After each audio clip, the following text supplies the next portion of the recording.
We can of course create a selection frame. So I'm going to press V on the keyboard. I'm holding the Z key. I'm not letting go of it. And I'm going to zoom in to the corner here and release the Z key. It'll bring me back to the pen tool, which I had selected. Make sure that you have shape on the options panel on this drop down.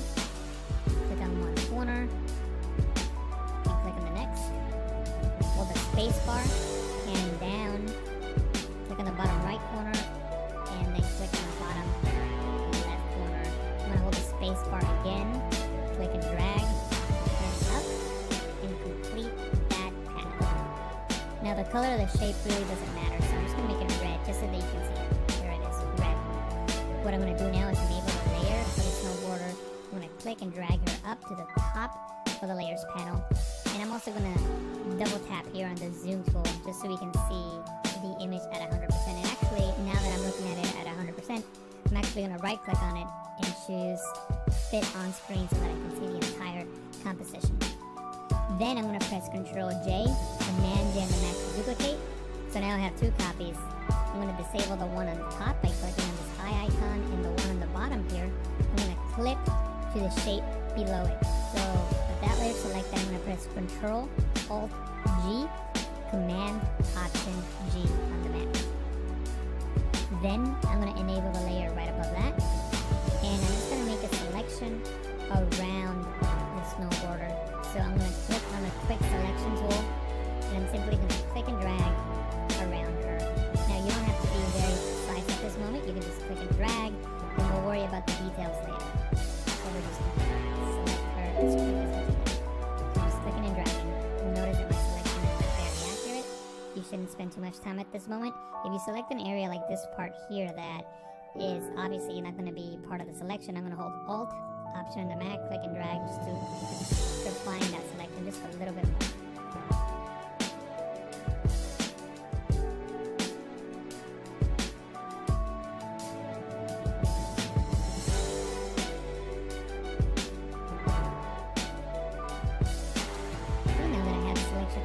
Around the snow border, I'm going to select that top layer and click on the layer mask icon to create a mask around the snow border. So what I'm going to do now is click on this top layer, hold shift and click on the layer below it so they're both selected, and I'm going to click on this little chain link icon here to link those two layers. What that allows you to do is when you move one of those layers with the move tool, it moves both, and they can be in different groups and they can be separated, so that allows us to keep those two layers together. What I'm going to do now is press Ctrl T, Command T to transform, to scale this. You can't see the corner handles that you want to click and drag on. You can press Ctrl 0, that's Command 0 on the Mac, for the bird's eye view that allows you to see all four corner handles. And I'm going to click and drag on this one here to scale it down. I'm holding Shift, Alt, that's Shift, Option on the Mac. Now at this point, we can go back and adjust the layer mask underneath it. So I'm going to zoom in just so we can see the areas that we need to work on. So we need to work on this area and then the blue outline around her body. So we can adjust that by clicking on the layer mask in the properties panel. You can click on mask and have the white in these areas here. And I know I'm selecting some of the sky, but that's okay. I'm going to get rid of that by pressing X on the keyboard, which swaps the foreground and background color. From the black, I'm going to paint on that layer mask to get rid of the sky here.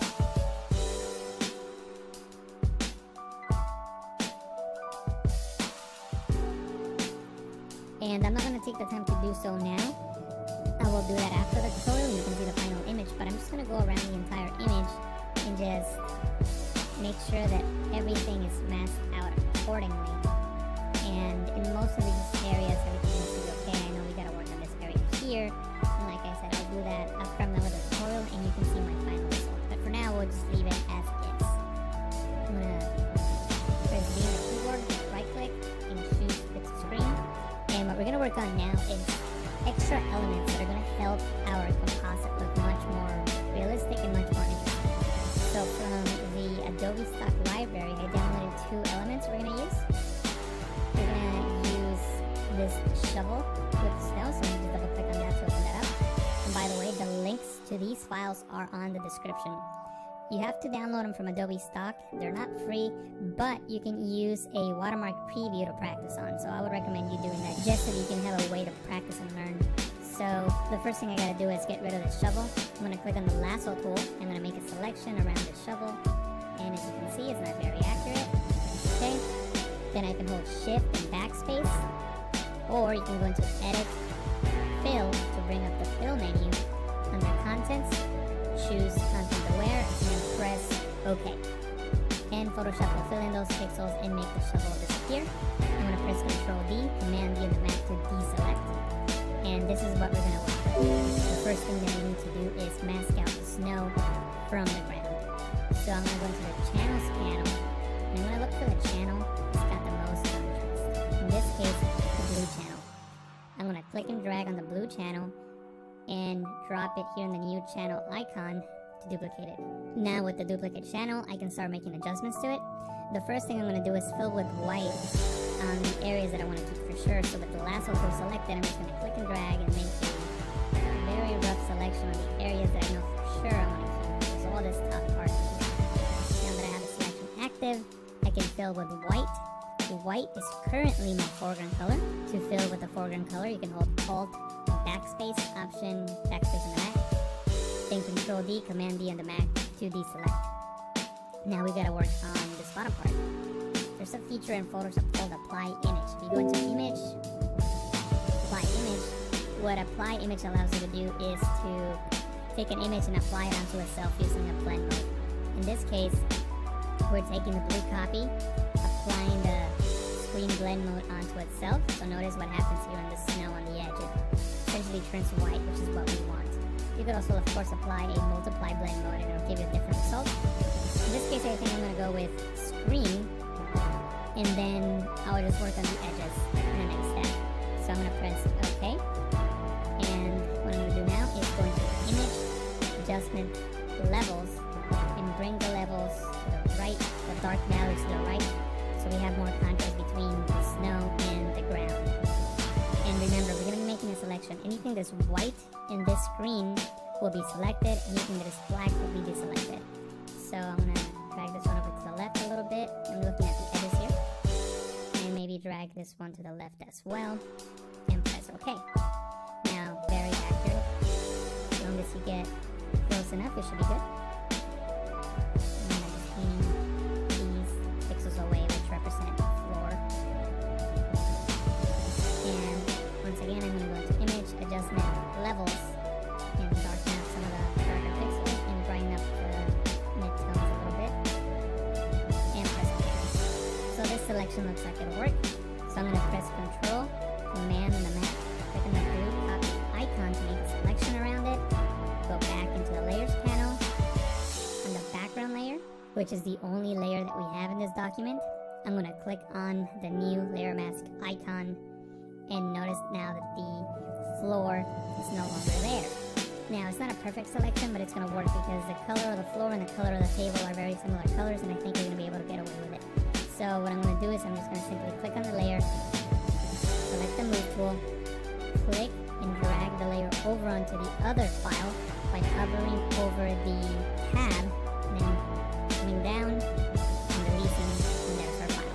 It's a really big layer, so we're going to need to scale it down. Control T, Command T on the Mac, transform. We can't see the corner handles, so I'm going to press Control 0, Command 0 on the Mac. There's the corner handles, and now I'm going to adjust them accordingly. I'm holding Shift as I'm clicking on these corner handles to keep the file constrained. The angle's not really matching my scene, so I'm going to right click on it and choose Flip Horizontal. And from here, I can match the scene a little bit better, and I can even distort it if I want to. Maybe right click on it and choose Distort just to get a better perspective of the scene that we're working with. Maybe something like this. And press Enter when you're done. Now that we have this file in place, I'm going to press V on the keyboard, right click, fit the screen.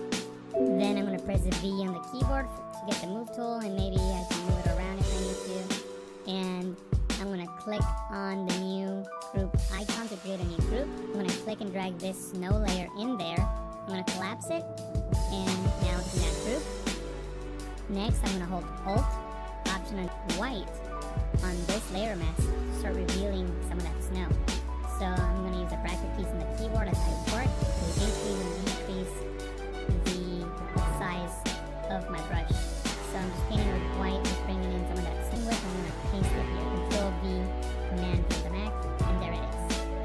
As you can see, it's a high resolution file, which is good. I'm going to change the blend mode to screen so the black pixels disappear and we only keep the bright pixels, in this case the snow, and keep rotating it. So maybe something like this. And I can scale it more if I need to, or rotate it more if I need to. So whatever distortions I need to do for it to work. So maybe something like that. So I just press enter to accept that transformation. And I'm going to use one more element. I'm going to use this one right down here. Again, Control C to copy and paste that in here. Change the blend mode, screen, Control T to transform, that's Command, and click on drop shadow. Notice a little drop shadow there. You can use the settings that I have here if you like.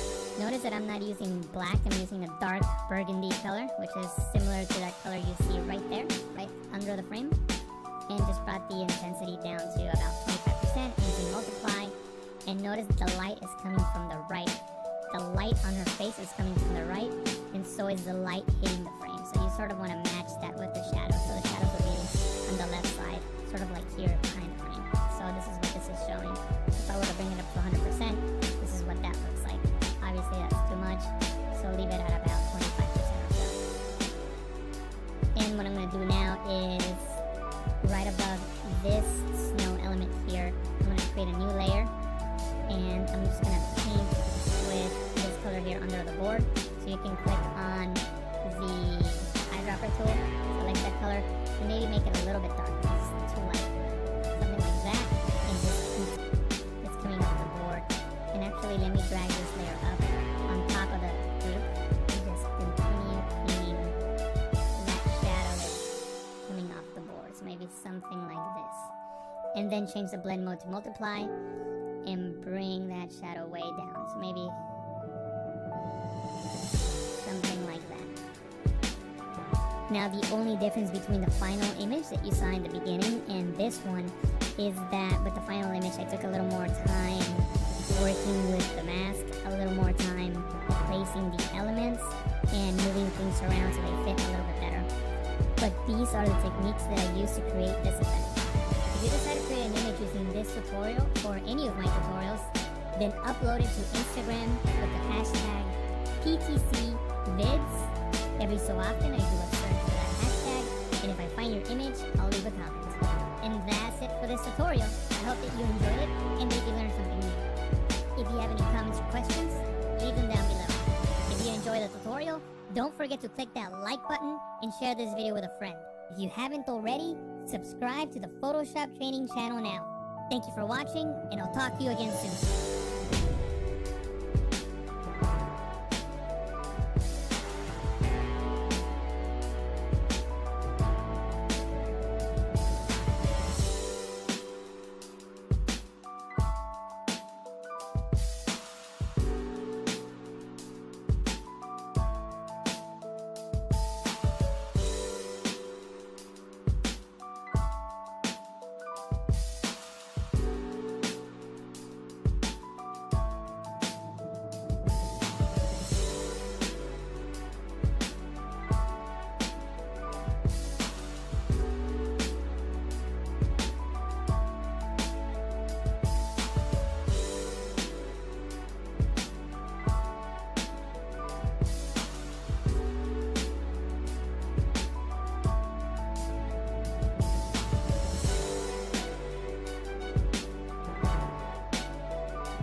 going to take the time to do so now.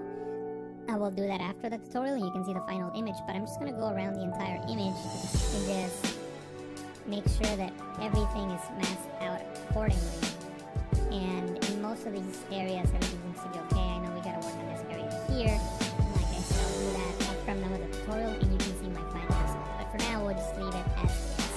I'm going to press Z on the keyboard, right click, and choose the screen. And what we're going to work on now is extra elements that are going to help our composite look much more realistic and much more. And links to these files are on the description. You have to download them from Adobe stock. They're not free, but you can use a watermark preview to practice on. So I would recommend you doing that just so that you can have a way to practice and learn. So the first thing I got to do is get rid of the shovel. I'm going to click on the lasso tool. I'm going to make a selection around the shovel. And as you can see, it's not very accurate. It's okay. Then I can hold shift and backspace. Or you can go into Edit, Fill to bring up the Fill menu. Under Contents, choose Content Aware and press OK. And Photoshop will fill in those pixels and make the shovel disappear. I'm going to press Ctrl D, Command D on the Mac to deselect. And this is what we're going to work with. The first thing that we need to do is mask out the snow from the ground. So I'm going to go into the Channels panel. And I'm going to look for the channel that's got the most contrast. In this case, the blue channel. I'm going to click and drag on the blue channel and drop it here in the new channel icon to duplicate it. Now with the duplicate channel, I can start making adjustments to it. The first thing I'm going to do is fill with white on the areas that I want to keep for sure. So with the lasso tool selected, I'm just going to click and drag and make a very rough selection on the areas that I know for sure I want to keep, which is all this top part here. Now that I have the selection active, I can fill with white. White is currently my foreground color. To fill with the foreground color, you can hold Alt and Backspace, Option, Backspace on the Mac. Then Control D, Command D on the Mac to deselect. Now we gotta work on this bottom part. There's a feature in Photoshop called Apply Image. If you go into Image, Apply Image, what Apply Image allows you to do is to take an image and apply it onto itself using a blend mode.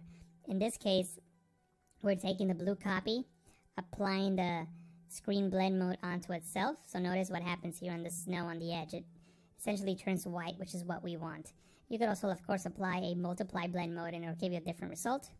In this case, I think I'm going to go with screen, and then I'll just work on the edges in the next step. So I'm going to press OK. And what I'm going to do now is go into Image, Adjustment, Levels, and bring the levels to the right, the dark values to the right, so we have more contrast between the snow and the ground. And remember, we're going to be making a selection. Anything that's white in this screen will be selected. Anything that is black will be deselected. So I'm going to drag this one over to the left a little bit. I'm looking at the edges here. And maybe drag this one to the left as well. And press OK. Now, what I'm going to do now is click on the brush tool. Select black as my foreground color so I can paint with black.